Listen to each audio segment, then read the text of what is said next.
goes through my soul. When she kisses me, I lose control. She's beautiful and perfect, oh so worth it. I guess she's the one. Oh, when she's next to me, I find myself in ecstasy. Oh, her love.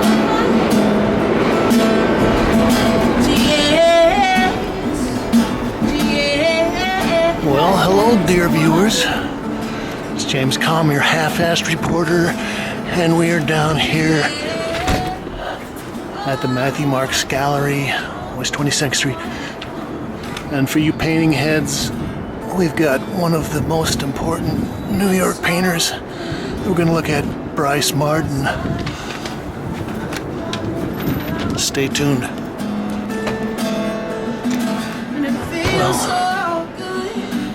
I just spoke with Karen Hagel, a wonderful artist in her own right, and she told me this is a group of new paintings by Brice. Well, I dropped by last weekend and sort of peeked through the window, but it was about 2 minutes before closing time, so I didn't have the chance to get in here. And I looked at the work and I said, oh gee, is this a retrospective? Because there are a lot of monochromes. And, well, it turns out that Brice has gone back to these. And I guess I wouldn't exactly call that a monochrome. We've got this nice gap at the bottom where it kind of reveals the process. This piece is titled Summer Square. 2015 oil on linen, 98 by 74. And, well, the other thing I was wondering about is, they're just calling these oil on linen because Brice gets a wonderful kind of surface. And he was known when he started out for using encaustic. This piece is titled Small Seasons, and so this is kind of a major change. I was reading in the press release, they were saying that a lot of these panels are based on terra verde, which is a green earth tint that was popular as an underpainting during the Renaissance.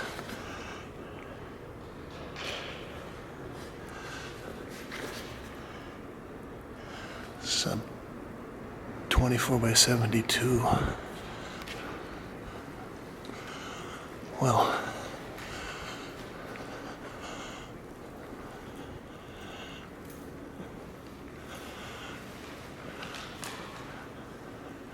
I've been a fan of Brice's work for, at least 30 years, but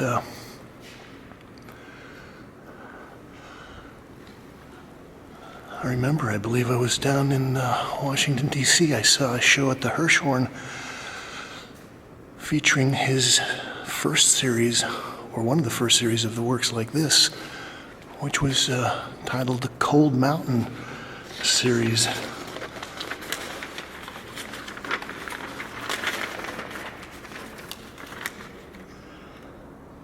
It's called Nevis Stella 3.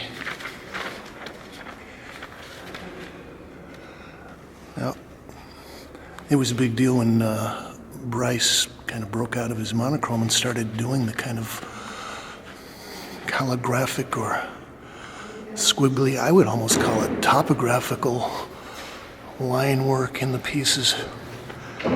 This is 60 by 36 inches.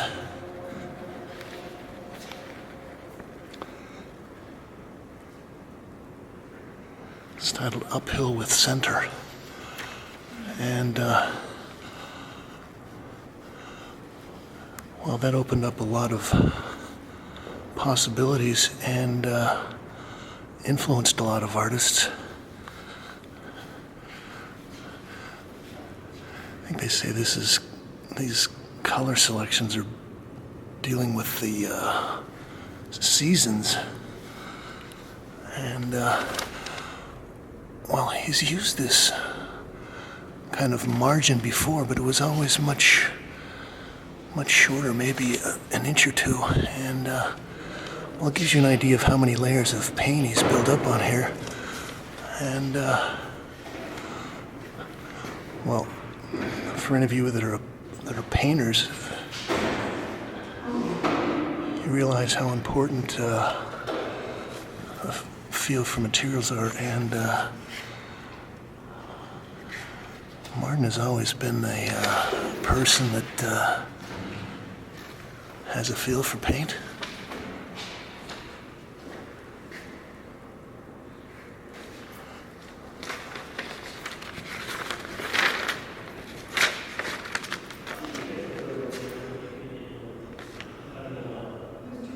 This is titled Nevis Stella 5, 2007 to 2015.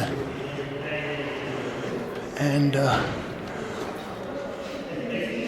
well, he was initially kind of classified as a minimalist painter when he was doing the early monochromes, but I guess according to Donald Judd and his manifesto,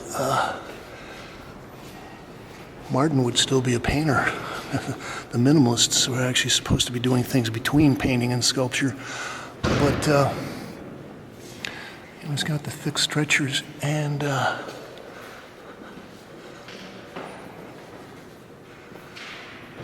think because of the wonderful feel that he has for materials, they do have a feel of an object. This is an interesting piece. This is titled Eastern Moss, 2012 to 2015, oil on linen, 9 panels, 24 by 162 inches. So that's about 16 feet. And, well, this goes back to the Terra Verde.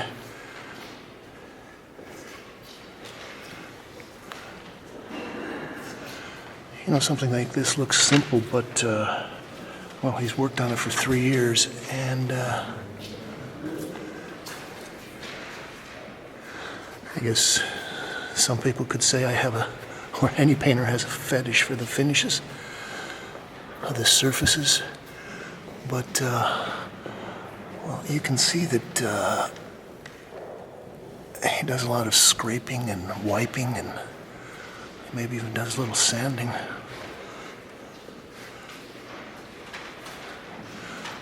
Very minor keys, changes in the hues.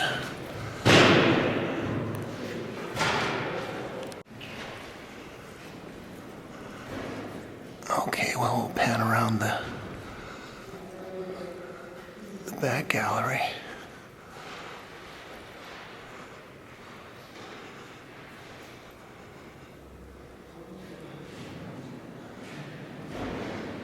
We got some of his drawings here.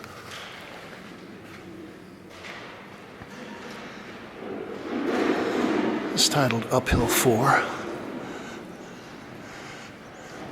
Well, I was talking about how it was quite a shock to a lot of people when Brice went from his monochromes into the kind of the calligraphic squiggly line pieces. And, well, maybe it's not as much as a shock, but it is kind of interesting to see that he's gone back to, well, more or less a monochrome. He's modified a few things. He's got a nice pencil line there, so he's conscientiously making sure that he leaves this show a reveal. And, well, even these drips look like they've been scraped or wiped.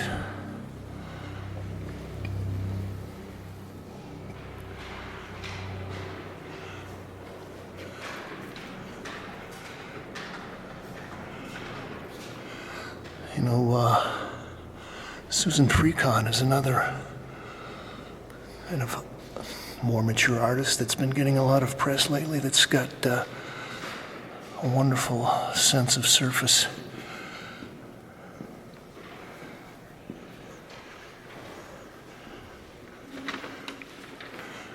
And this is probably the largest piece in the show. Over Autumn.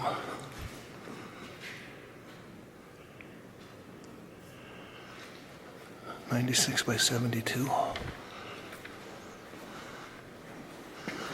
Oh, this is good. So, you can see that he had a layer of magenta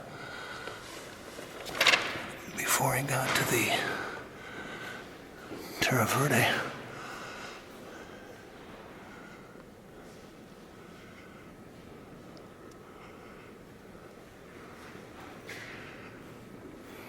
You can almost see the marks from the scraping and the working of the surface with a palette knife and the reflections.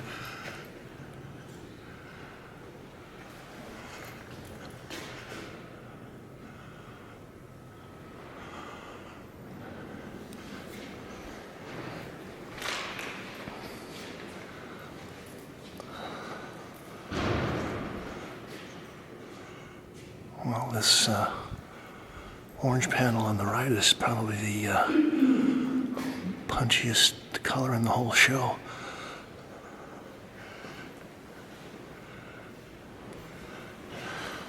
Now, I've heard rumors that he sold some of his early wax pieces, and well, they were very, as you can see, they're very delicate and fragile surfaces, and people would send these pieces back to the studio to have him repair them, and well, he would work on them for 6 months or a year, and then they would come back and look at the paintings, and they would say, "That's not the same painting."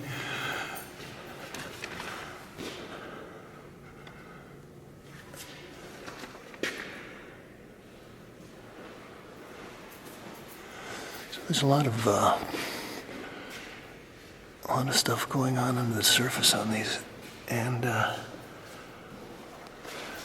some of these kind of tertiary blue-green grays, it's very hard to figure out exactly what color they are.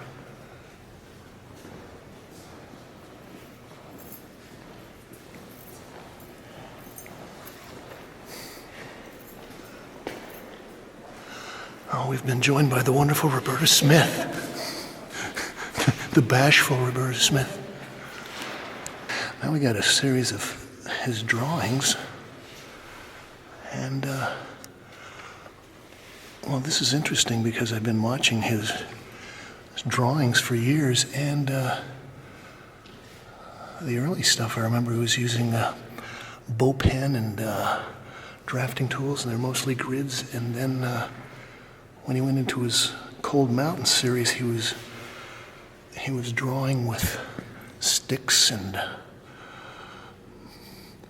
matches and things like that. And well, these pieces are almost like some kind of strange text. And I've been studying the letterists and the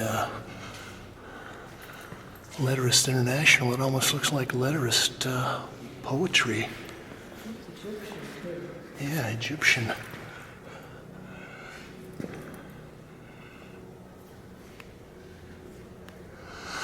Okay, well, let's run next door. Okay, we'll sneak in here. Oh gosh, there's the artist right there.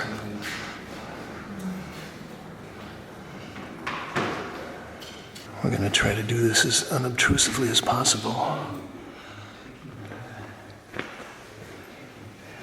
It's titled African Drawing, and it's 2011, 2012. I'm not going to spend a lot of time on each of these because there's probably 20, 25 of these. It's African Drawing 23. Kremer ink and Cremer White Shellac on Reeves BFK. Now, this goes back to more of the kind of the calligraphic linear stuff.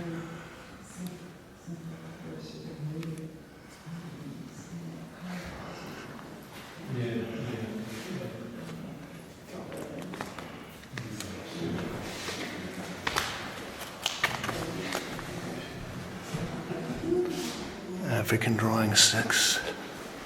Let's look at the painting.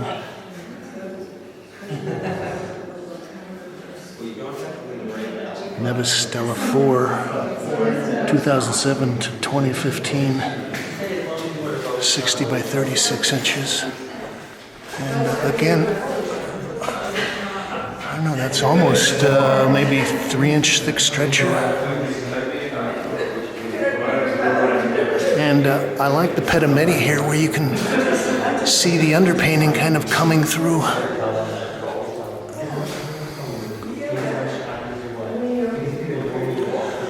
Well, we'll circulate around this room clockwise. And again, he's using his, what you call that, a fender? A margin at the bottom. I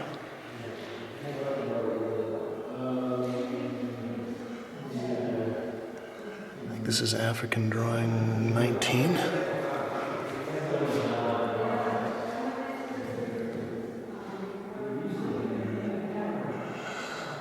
You know, a lot of times I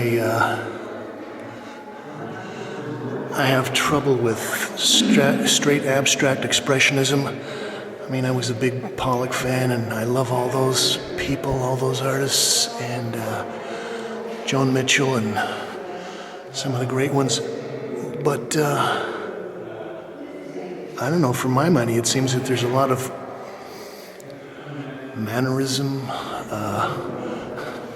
kind of superficial versions of it, but somehow I think Brice's work, mysteriously, has always had this kind of authenticity, some kind of sincerity. And even comparing the monochromes to the kind of calligraphic linear pieces, you get his wonderful sense of feel for materials and just being a serious abstract painter. This is titled Nevis Stella 27 to 2015.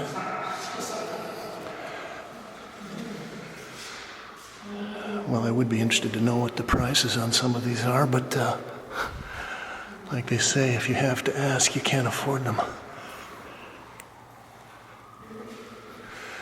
We did one of these a couple of years ago. It was titled The Bear. It was based on there was a bear silhouette that he had sort of seen in one of his studios, maybe in New Jersey someplace.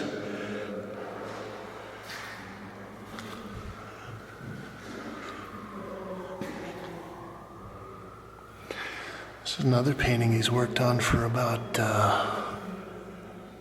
7 or 8 years.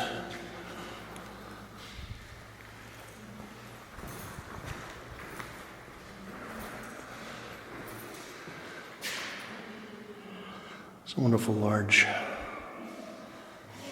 work on paper.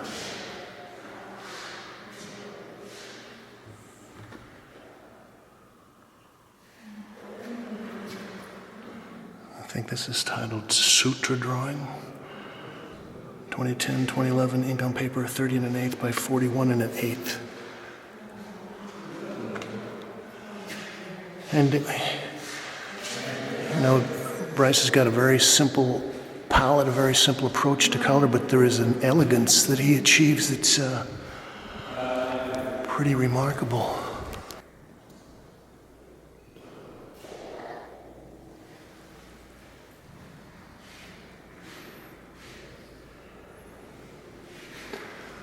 Well, we'll make a quick wrap up here in this room.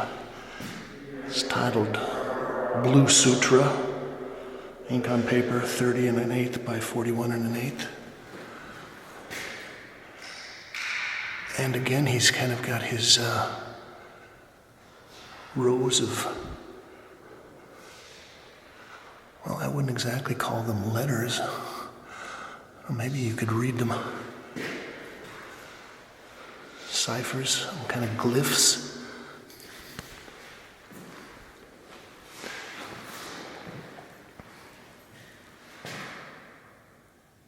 It's titled Early Seasons.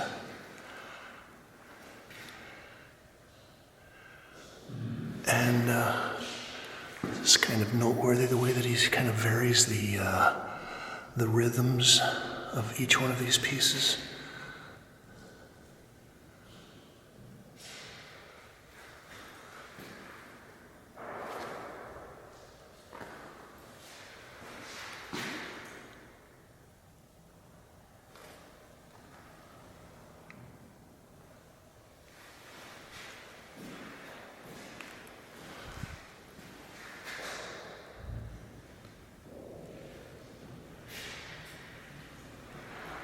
Calling this upstate gray.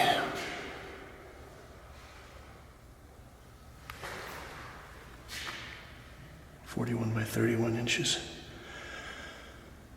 Graphite and Kremer ink on arches, 300-pound paper.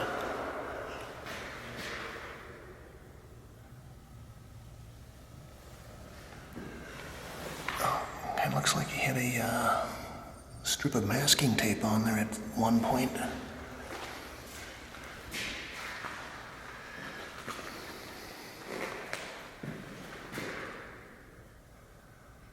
African Drawing 13, Kremer ink and Kremer white shellac. 14 3/4 by 11 1/8.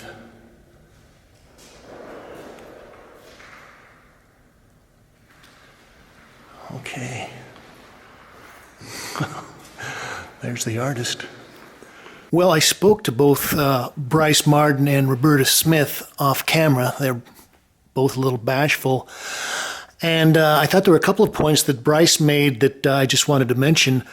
When I asked him about his space, the gap that is, or the margin that is on the bottom of a lot of these new paintings, he said that he had been looking at a lot of ancient Chinese calligraphy, and evidently these calligraphers would send each other letters.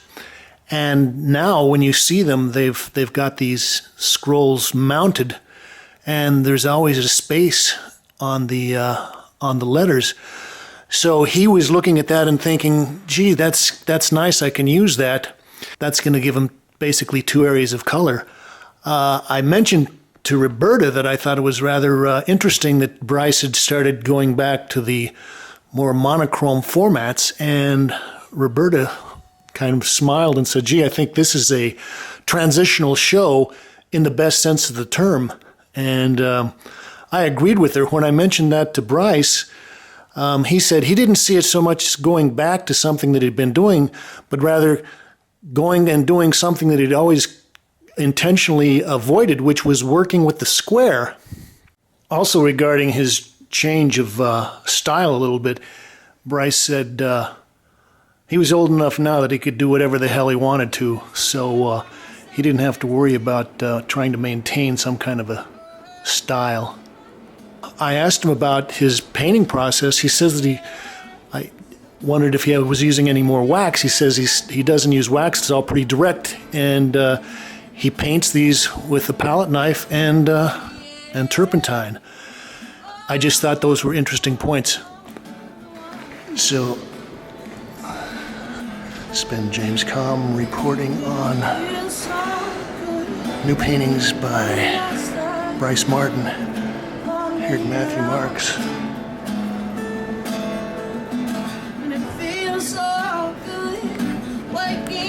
Thank you, Kate. I know she cares because she